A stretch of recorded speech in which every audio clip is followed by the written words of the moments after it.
Bayan, magandang hapon. Ang inyo pong Kuya Ed. Paalala lang muli.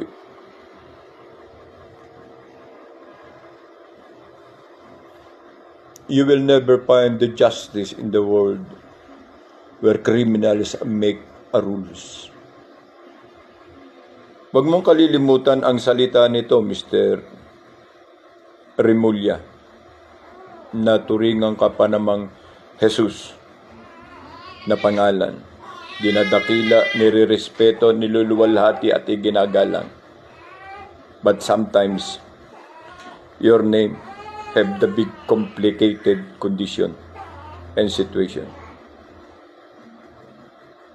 Ang Jesus na kinilala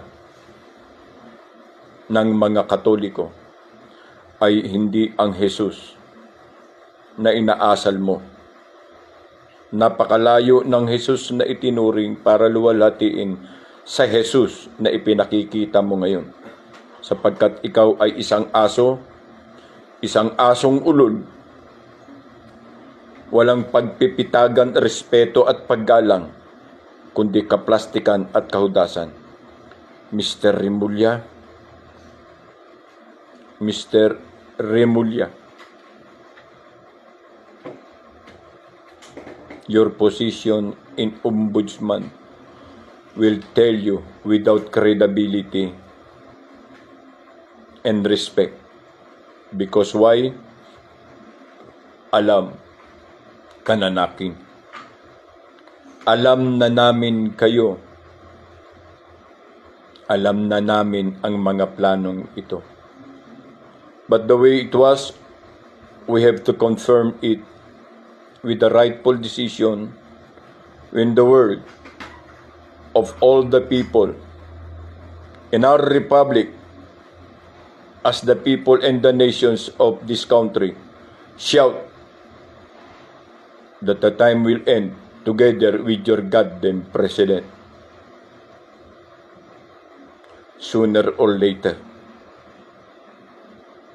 This is not a promise, but this is to compromise you.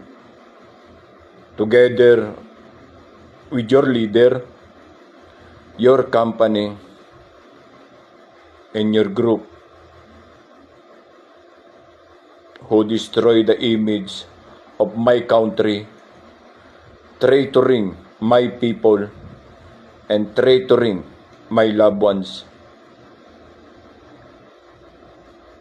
This is the last stage and call. Mr. Remulla, don't take your chair or else.